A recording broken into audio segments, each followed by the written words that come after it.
as how I made my first R1,000,000. But remember that none of my videos constitute as financial advice. If you are looking for financial advice, please do consult somebody who is certified and registered with the FSCA. So anyway, how I made my first R1,000,000 will absolutely blow your mind because it is so simple. Okay, so it's so simple. We've got her sitting here, financial fitness bunny, Nicolette Mashile, 26 years old. You say it was simple to make your first million. So how do you do it? I don't know if simple is the word I should have used there now in hindsight. Yeah. But look, Leanne, I think what a lot of people try to do is to overcomplicate the process, right? The rules of money have stayed the rules of money over the years. I mean, I read books like The Richest Man in Babylon, The Millionaire Next Door, and literally the lessons from all those books stay the same. I think what people get fixated on is the amount of money, and then they also get fixated on the actual theory of how do you make the money. And I think what most of us now, living in the economy of now, need to understand is that the rules have not changed. You need to live beyond your means. You can't, it's not about, you have to live below what you actually make. You can't spend money you don't have, right? Absolutely. That's number one. Number two, I asked this question at the end of last year. I said, if you looked at 2018 January to 2018 December,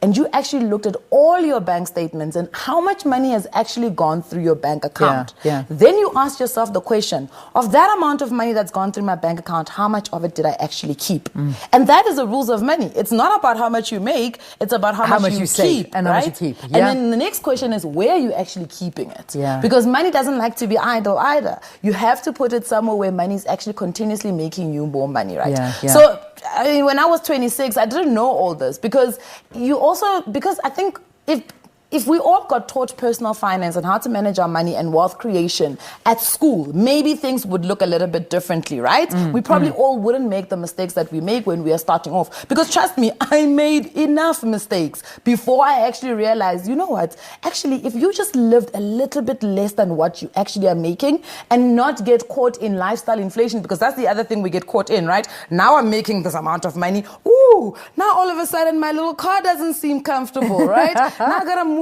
out of, I rented, guys. I rented up until probably a few years ago, 3 years ago. And then only did I live by myself. And if you looked at the salary that I was earning at that time, you wouldn't think this person must be renting. People used to walk into our apartment with the girl that I was renting and then say, wow, guys, you guys don't have furniture. And I'll be like, well, look, I spend 90% of the time either in my bedroom or at work. Do I really need a couch? To have this everything flashy, and yet you can't actually afford this lifestyle. Because that's a big problem, is that a lot of people pretend to have this lifestyle, and I think it's a problem of our generation. People do things for a picture. And when I say a picture, I'm talking, so I can post myself with a brand new car on Instagram and get as many likes as I can. But I cannot afford it. I don't own it. The bank owns it. And I got this noose around my neck. It's worrying about what the other people are thinking as opposed to what you actually can afford. And it's a terrible culture to get wrapped up in. Elizabeth White has a YouTube video where she speaks about the crisis of personal finance. And she speaks about that friend that is always popping champagne with you. That friend that is the one who's always recommending vacations. Oh, friend, we should do this year. That's the friend that's actually struggling at home. But they will never show you because on the outside, it looks like they've got it all together, right? But when you sit at home and you actually start to balance your numbers, you realize that I'm actually in a crisis. But instead of stopping yourself and saying, hey, I need to fix this and I need to fix it quickly, you just continue and that's the thing. That's why I always tell people I hate motivational speakers, and that sounds terrible, but I really can't stand motivational speaking because somebody will motivate you, they'll sit on your shoulder, they'll tell you you're great, you can do this. Tomorrow you just go back to routine because going back to routine is very easy. But the thing about managing your personal finances and the thing about trying to and that's the thing I always say, don't get fixated on an amount. Because people get fixated on an amount and they think just, once I cross over the million, something is going to miraculously happen. No, you've got to keep practicing. It's a continuous effort that you have to keep doing. And it is difficult. In this economy, it is difficult to try as much as possible to live below your means. So what do you do? Very quickly, let's have a look at the time. So you're earning a salary. Okay, let's say I earn 5,000 Rand a month. Okay, so I have my expenses, and by that time, everything dwindles. how do I go about trying to save? I mean, what do I do? First and foremost, you need to find a way, and I know that people will say, they will argue this, you need to find a way in which you can live below 5,000 Rand. And that's really all that it is, right? Okay. You need to find a way to live.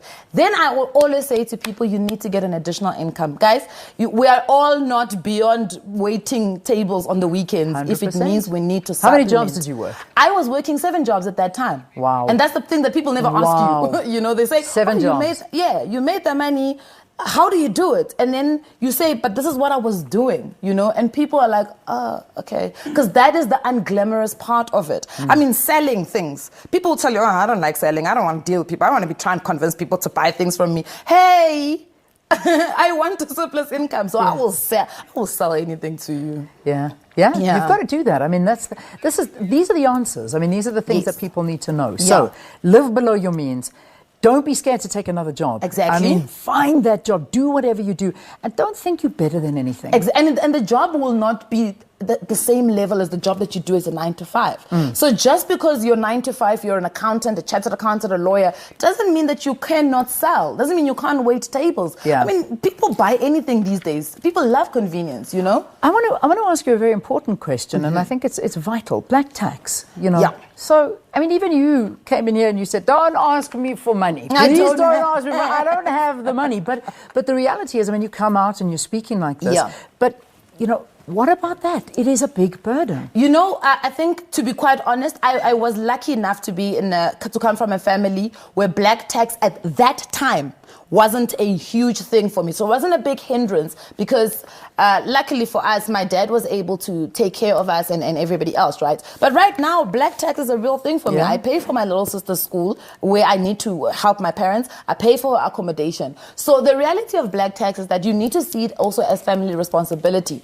But family responsibility is not a tax that you pay every single month. So you need to sit down because you know that the one thing that my father said to me when I first bought my car, he said, do not be sensational.